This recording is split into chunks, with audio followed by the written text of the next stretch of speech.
হঠাৎ করে তৃণমূলের নেতারা দল ছাড়ছেন কেন? হঠাৎ করে মুর্শিদাবাদে হুমায়ুন কবির তিনি আলাদা করে একটা দল তৈরি করলেন, জনতা উন্নয়ন পার্টি, সেখানে মুসলিমদেরকে নিয়েই চলতে চাইছেন। মৌসুম বেনজির নূর তৃণমূল ছেড়ে কংগ্রেসে যোগদান করছেন। একটা কি মুসলিম ভোটের চিট ধরার সম্ভাবনা তৈরি হয়েছে? সেটা কিন্তু একটা বড় প্রশ্ন।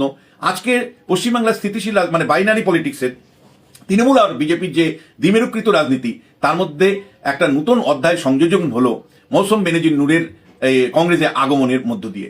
পান্নে গিয়ে ভারতবর্ষের কোনো রাজ্যের প্রধান কার্যালয়, আমাদের যেমন নবান্ন, সেখানে গিয়ে তিনি পতাকা ধরেছিলেন। সেটাও ব্যতিক্রমী, মানে ভারতবর্ষের ইতিহাসে আজ পর্যন্ত দ্বিতীয় কোনো ঘটনা নেই যেখানে সদর দপ্তরে গিয়ে, রাজ্যের সদর দপ্তরে গিয়ে মুখ্যমন্ত্রীর হাতের থেকে পতাকা নিয়েছিলেন, যেটা বিরলতম ঘটনা মৌসুম বেনজির নূরের ক্ষেত্রে। দেখুন, মানে মৌসুম, আমার এখনো মনে আছে যখন মৌসুম উপনির্বাচনে দাঁড়ালো পরিবর্তনের আগেই, তার মধ্যে স্পষ্ট বক্তব্য, শিক্ষাগত যোগ্যতা সব মিলে কিন্তু আমরা খুব প্রশংসা করেছিলাম। আমি ব্যক্তিগতভাবে দুজনকে খুব বড় করে প্রজেকশন করেছিলাম। একজন শুভেন্দু অধিকারী, যাকে আমি তরুণ তুর্কি আখ্যা দিয়েছিলাম। মানে এটা আবারও বলছি, যারা আজকের দিনে টেলিভিশন দেখেন তারা বুঝবেন না। আমরা যখন সিংহ নন্দীগ্রাম আন্দোলন, বিশেষ করে নন্দীগ্রাম আন্দোলন পর্বে আমি শুভেন্দু অধিকারীকে তরুণ তুর্কি আখ্যা দিয়েছিলাম। কলকাতা টিভিতে দিনের পর দিন বলতাম, এবং আমি বলতাম যে খুব বড় রাজনীতিবিদ হওয়ার সম্ভাবনা আছে শুভেন্দুর মধ্যে। একইভাবে আমি বলবো মালদার মৌসুম বেনজির নূরের উঠে আসা, আমিও মনে করেছিলাম যে পশ্চিমবাংলার রাজনীতিতে বড় ধরনের মুখ হয়ে উঠতে পারবেন আগামী দিনে। সেই শিক্ষাগত যোগ্যতা ওর মধ্যে ছিল, সেই দাপট ছিল, পারিবারিক কারণ কিছুটা হয়তো, আর বেশিরভাগটা ভুল রাজনীতির শিকার হয়েছেন তিনি, এবং শেষে তৃণমূল কংগ্রেসের কোণঠাসা রাজনীতির মধ্যে থেকে তিনি শেষে আজকে কংগ্রেসে যোগদান দিলেন। এখন বড় প্রশ্ন, আমি আসলে লাইভে আসার পেছনে একটাই কারণ, আমাকে অনেকেই বলছেন যে দাদা, মালদার রাজনীতিতে কি মৌসুমের আশা প্রভাব পড়বে? দেখুন, আমি মালদায় বিশেষ করে মুসলমান লোকদের সাথে কথা বলে দেখেছি, সংখ্যালঘু মুসলমানদের, তারা কিন্তু এখনো গনি খান চৌধুরীর প্রভাব থেকে বেরিয়ে আসতে পারেনি। বয়স্করা তো বটেই, ইয়ং জেনারেশনের মধ্যেও গনি খান চৌধুরী পরিবারের প্রতি শ্রদ্ধা আমি দেখেছি, ভক্তি আমি দেখেছি, লেগেসি অবশ্যই একটা কাজ করে। ফলে মানে মালদার রাজনীতিতে মৌসুম বেনজির নূর যেমন কংগ্রেসে নতুন করে আবার যখন আজকে আসলেন, তার কিন্তু একটা প্রভাব মালদার রাজনীতিতে পড়তে বাধ্য, এবং পড়বে বলেই আমি মনে করছি। প্রথমত 2-3 দিক থেকে প্রভাব পড়ার সম্ভাবনা। আপনারা যদি 2021 সালের বিধানসভা নির্বাচনের দিকে তাকান, তাহলে বলা যায় যে পুরোপুরি বাইনারি পলিটিক্স হয়েছিল মালদার মতন জায়গায়, যে জায়গায় কংগ্রেসের কিছুটা প্রভাব তখনও রয়ে গেছে।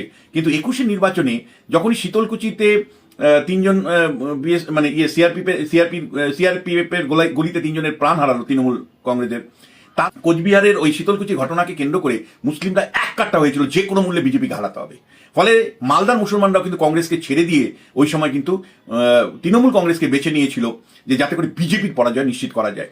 ফলে শীতলকুচিতে গুলি চালানোর ঘটনা, তারপরে হটকারী মন্তব্য দিলীপ ঘোষ থেকে শুরু করে একের পর এক বিজেপির নেতা, তার মধ্য দিয়ে কিন্তু বিজেপির ভয়ঙ্কর চেহারাটা মানুষের সামনে উঠে এসেছিল, বিশেষ করে মুসলিম সমাজের কাছে।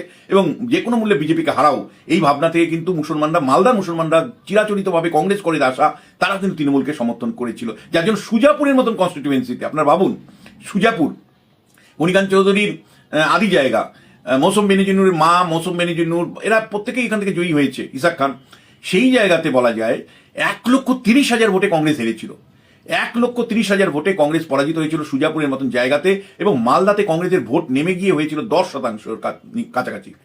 অন্যদিকে তৃণমূল কংগ্রেস পুরো মুসলিম ভোটটাকে 2021 বিধানসভা নির্বাচনে মালদা জেলাতেই 52% নিয়ে গেছিল। 52% ভোট পেয়েছিল তৃণমূল কংগ্রেস। ফলে কার্যত বলা যায় তৃণমূল কংগ্রেসের লহর চলেছিল মালদাতে। মৌসুম বেনজির নূর তারপর থেকে কিন্তু কোণঠাসা হতে শুরু করেন। 21 সালের পর থেকে যদি আপনারা লক্ষ্য করেন, মৌসুমকে গুরুত্বহীন করার উদ্যোগ কিন্তু তৃণমূল কংগ্রেস নিয়েছিল। জেলা স্তরে নেওয়া হয়েছিল, রাজ্য স্তরে নেওয়া হয়েছিল মৌসুমকে গুরুত্বহীন করার উদ্যোগ, কারণ তারা তৃণমূল ধরেই নিয়েছিল যে গনি খান চৌধুরীর পরিবারের প্রভাব কমে গেছে, তৃণমূল একক ভাবেই মালদাতে জয়ী হয়েছে, 52% ভোট তৃণমূল নিজের জন্যই পেয়েছে, মমতা বন্দ্যোপাধ্যায়ের মুখ দেখে পেয়েছে, এবং মৌসুম বেনজির নূর বা তার পরিবার, গনি খান চৌধুরী পরিবারের আর কোনো মালদার গুরুত্ব নেই, এই ভাবনা তৃণমূলের মধ্যে ভীষণভাবে কাজ করেছিল, যার জন্য মৌসুম বেনজির নূরকে কোণঠাসা তারা করেছিলেন। এবার যদি আমরা আপনার লক্ষ্য করি 24 সালের লোকসভা নির্বাচন, জাস্ট ছবিটা পাল্টে গেল। যে তৃণমূল কংগ্রেস 52% ভোট পেয়েছিল বিধানসভা নির্বাচন 2021-এ, তাদের ভোট পার্সেন্টেজ কমে 26% নেমে গেল। আসন দুটোই হেরে গেল, মালদা উত্তর মালদা দক্ষিণ দুটো আসনই হেরে গেল।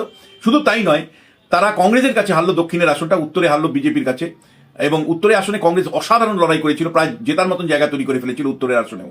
কংগ্রেসের ভোট পার্সেন্টেজ কিন্তু বেড়ে 36%-এর কাছাকাছি আসলো।